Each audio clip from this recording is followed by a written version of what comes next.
On se retrouve aujourd'hui sur la chaîne pour une nouvelle vidéo et donc aujourd'hui on se retrouve pour la présentation de l'une de mes miniatures. Et aujourd'hui je vous présente l'Alpine A290 GTS de chez Norev à l'échelle C'est une 1,43. miniature que j'ai achetée donc au salon de l'auto. Voilà, il y en avait pas mal de miniatures quand même de cette A290. Elle était soit proposée en blanche, donc comme celle-ci, ou en bleu. Mais je l'ai prise en blanche parce que je la trouve beaucoup plus belle en blanc qu'en bleu. Et celle qui était visible à Chantilly, c'était donc la version en blanc. Voilà, donc c'est pour ça que j'ai pris la blanche et pas la bleue. Voilà. Et franchement, c'est une miniature que j'aime beaucoup. Elle est vraiment très très belle. Et franchement, je suis impressionné par les détails de cette miniature.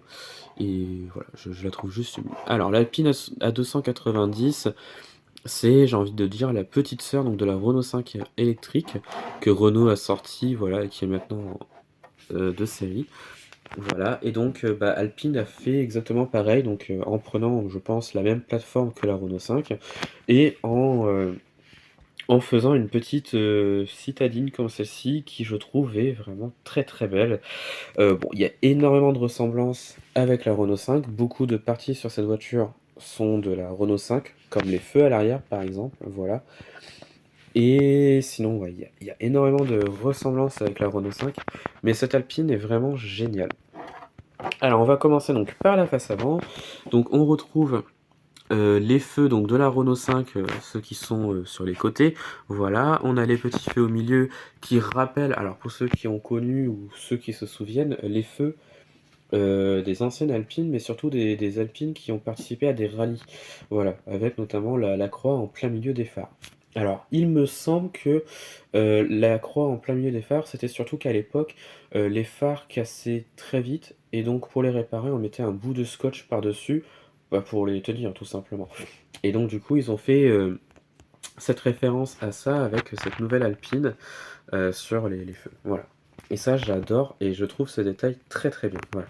Donc devant, on retrouve donc le logo Alpine marqué en toutes lettres avec la plaque d'immatriculation. Voilà, donc pas mal de petits détails. On a ce biton sur cette miniature qui je trouvais très intéressant, qui est exactement pareil que sur la vraie. Donc blanc et noir, et ça j'adore. J'aime beaucoup les voitures comme ça avec le biton.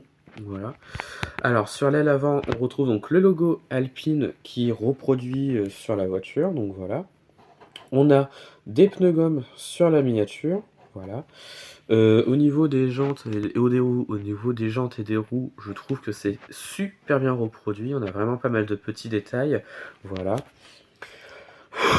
Donc pas d'ouvrant sur cette miniature, mais en soi je préfère qu'il n'y ait pas d'ouvrant qu'il y ait deux ouvrants, voilà, je préfère qu'il n'y en ait pas. Ça casse moins et je trouve que ça dénature pas la voiture, clairement. Voilà. L'arrière qui je trouve est magnifique, donc avec les feux qui sont représentés, donc qui représentent, enfin, qui sont tirés donc de la Renault 5. Voilà. On a le logo Alpine qui est représenté également. Voilà. On a l'espèce de petit aileron qu'on voit à l'arrière qui n'est pas présent sur la Renault 5 et ça j'apprécie beaucoup. Voilà. Ça change de la Renault 5, clairement.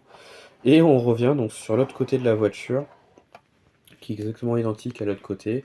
Pas mal de petits détails également. Donc on a le logo Alpine qui est reproduit également. Voilà.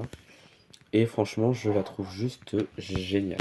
Voilà. Et donc sur le capot, on retrouve le même détail que sur la Renault 5, avec cette fois-ci le logo Alpine qui est reproduit. Voilà. À l'intérieur, on va peut-être pas voir grand-chose, mais l'intérieur, il est très classique, hein. Tout est noir à l'intérieur, donc ça n'a pas forcément beaucoup d'intérêt. Voilà. Mais en soi, la miniature, je la trouve vraiment très très belle. Elle est top, cette miniature-là. Et franchement, je suis très très content de l'avoir, clairement. Et je suis content aussi parce que, du coup, avec la Renault 5, j'ai les deux. Et franchement, on voit bien que c'est exactement les mêmes, hein, clairement. Je pense que plus tard, je ferai une vidéo pour comparer les deux. Ça peut être intéressant de comparer les deux miniatures. Voilà. Ça peut être intéressant comme vidéo à faire. Voilà. Donc du coup, voilà, je pense que ça va être la fin de cette vidéo. Dites-moi en commentaire de ce que vous avez pensé donc de la vidéo, de la miniature. Si vous aimez la miniature que vous voyez juste ici, si vous l'avez achetée au Mondial de l'Auto, parce qu'elle sera pas encore disponible maintenant à l'achat. sur les sites internet, je crois. Mais voilà, moi je suis très content de cette Alpine et franchement, voilà, je suis très content qu'elle soit dans la collection parce que des Alpines, j'en ai pas beaucoup. J'ai que celles qui sont ici, voilà. Donc voilà, je suis bien content. Donc voilà, donc c'est la fin de cette vidéo. Dites-moi en commentaire de ce que vous avez pensé donc, de la vidéo, de la miniature. Retrouvez-moi sur la chaîne pour d'autres vidéos et retrouvez-moi sur Instagram et Facebook, le compte Petite Voiture.